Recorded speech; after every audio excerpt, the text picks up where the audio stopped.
Bienvenidos al análisis económico de hoy, miércoles 8 de julio, en Geopolítica Diaria.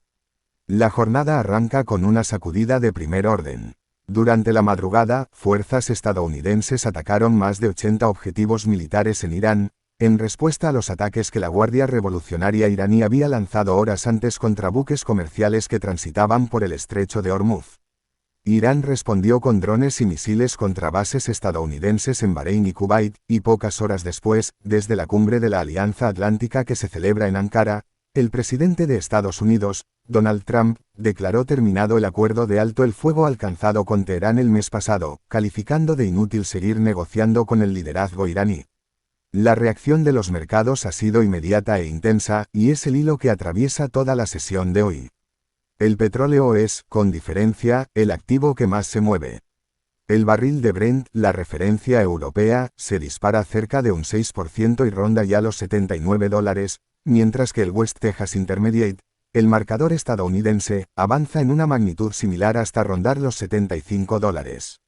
El detonante inmediato, además de los propios bombardeos, es la decisión del Departamento del Tesoro de Estados Unidos de revocar la licencia general que permitía a Irán vender petróleo en los mercados internacionales, con el 17 de julio como fecha límite para liquidar las ventas ya comprometidas.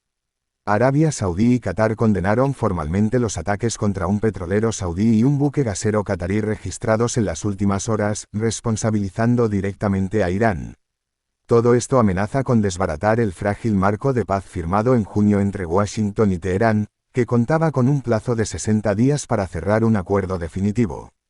Como elemento compensatorio, conviene recordar que la Organización de Países Exportadores de Petróleo, junto con sus socios liderados por Rusia, había acordado apenas el domingo un nuevo incremento de producción de 188.000 barriles diarios, la quinta subida consecutiva del grupo, una decisión que en un contexto de menor tensión habría servido para moderar los precios, pero que hoy queda completamente eclipsada por el riesgo geopolítico.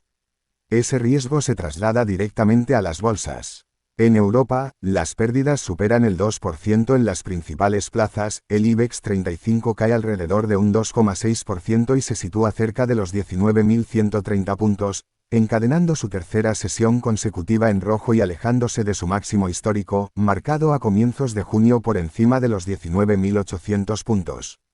El DAX alemán y el CAC francés retroceden en magnitudes parecidas y el FTSE 100 británico cede algo más de 1,5 puntos porcentual. La única excepción relevante es el sector energético. Compañías como Repsol, TotalEnergies, Shell y Equinor suben con fuerza porque un petróleo más caro mejora directamente sus márgenes, incluso mientras el resto del mercado retrocede.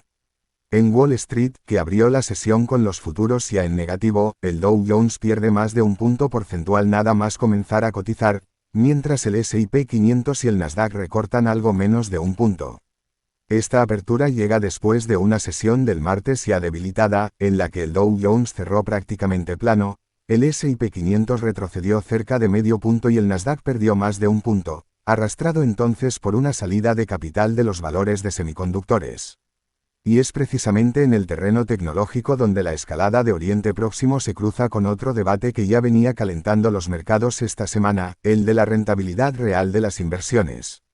En inteligencia artificial, Asia ha sido el epicentro hoy. El índice surcoreano Kospi se hunde más de un 5%, muy penalizado por sus grandes fabricantes de chips de memoria, mientras que Samsung Electronics cae con fuerza a pesar de haber anunciado un beneficio operativo preliminar que se multiplica por 18 respecto al año anterior, porque junto a esas cifras la compañía anunció también que elevará todavía más su inversión en infraestructura de inteligencia artificial, lo que reaviva entre los inversores la duda de si ese gasto masivo terminará traduciéndose en beneficios proporcionales. Tokio cierra también con caídas notables. La bolsa de Hong Kong, en cambio, logra subir apoyada en un fuerte salto de la firma china de inteligencia artificial Zhipu. Esta tensión entre inversión y retorno no es nueva. En lo que va de año, Microsoft acumula una caída bursátil cercana al 20% y Oracle retrocede todavía más, mientras Alphabet avanza, y firmas de análisis como ING vienen señalando que el mercado ha dejado de centrarse únicamente en el crecimiento de la demanda de inteligencia artificial para exigir ahora pruebas concretas de que ese gasto sostiene el beneficio por acción. Toda esta inestabilidad llega, además, en un día en que se conocerán las actas de la última reunión de la Reserva Federal de Estados Unidos, correspondientes al encuentro de mediados de junio, el primero presidido por Kevin Warsh, en el que el Banco Central mantuvo los tipos de interés en el entorno del 3,5 al 3,75%. El mercado llega a esa cita con un debate abierto poco habitual, mientras una parte de los analistas espera que la Reserva Federal termine subiendo tipos este año ante una inflación que sigue por encima del objetivo. Firmas como Goldman Sachs Research defienden justamente lo contrario, que el siguiente movimiento será una bajada, aunque no antes de 2027. El informe de empleo de junio, que mostró la creación de apenas 57.000 puestos de trabajo, poco más de la mitad de lo esperado, había dado cierto respiro a quienes apuestan por una Reserva Federal más paciente. Pero el repunte del petróleo de hoy complica ese cálculo porque introduce presión inflacionaria justo cuando el Banco Central se prepara para su próxima decisión, prevista para finales de julio.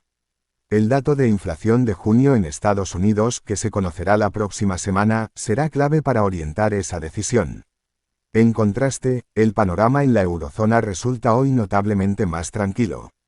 El Euribor continúa su tendencia bajista y se sitúa en el entorno del 2,6%, con la media mensual provisional apuntando a un segundo descenso mensual consecutivo, lo que aliviaría ligeramente las revisiones hipotecarias en los próximos meses.